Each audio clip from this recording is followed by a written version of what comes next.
ব্যাংকে তাদের টাকা পয়সা সরকার ফেরত দেওয়ার জন্য মানে কারো টাকা মার যাবে না, হয়তো সময় লাগতে পারে, ব্যবসা নাই সেগুলো সময় লাগবে।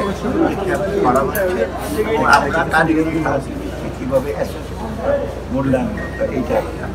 আর ব্যাংক খাতে আপনার রিসেন্টলি আপনি দেখবেন বাংলাদেশ ব্যাংক লিকুইডিটি প্রবলেম আছে। কিছুদিন আগে তো 52,000 কোটি টাকা ছিল, এর আগে 22,000 কোটি টাকা চেষ্টা করি, কিন্তু এটা স্থায়ী সমাধান একবার পুরোপুরি করো কিন্তু না, এইগুলি তো আমি বললাম যে এইগুলো চেষ্টা করা এটা তো বলছি যে এটা সরকার অঙ্গীকার মতো যে টাকা পয়সা গুলো সময় লাগতে পারে, কারণ টাকা পয়সা নিয়ে চলে গেছে অনেক। এরকম পৃথিবীর কোনো দেশে এরকম ঘটনা ঘটে না। সেকেন্ড, আমরা কতগুলো সংস্কার আছে সমাজ, এটা আমরা করতে পারবো, এটা নির্বাচন সরকার এটা আমরা হার মোটামুটি কিন্তু খারাপ না, মোটামুটি ভালো। এখন সঞ্চয়পত্র হার আবার বাড়িয়ে দিলে হবে কি, লোকজন সবাই সঞ্চয়পত্র কিনবে, ব্যাংকে টাকা রাখবে না। আমার ব্যাংকে তো লিকুইডিটির ব্যাপার আছে, আমাকে ব্যালেন্স করে দেখতে হবে।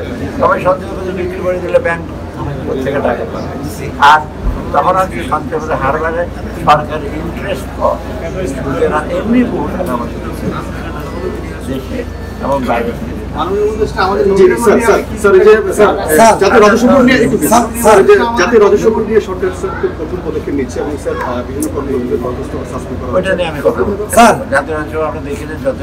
আপনি আমাদের নবীনগরের সন্তান হিসেবে নবীনগরের সমস্যাটার সমাধান আলাপ আলোচনা হচ্ছে, আলাপ আলোচনা করে যে আগে তার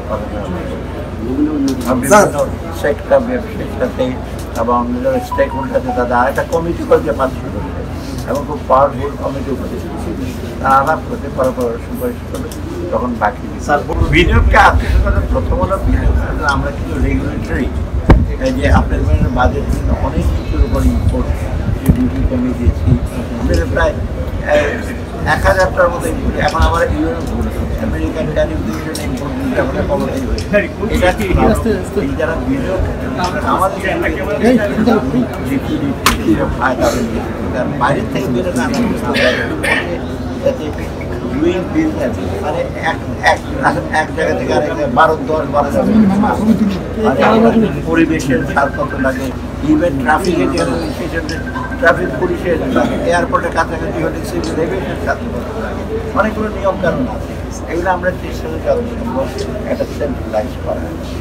আর আপনি যখন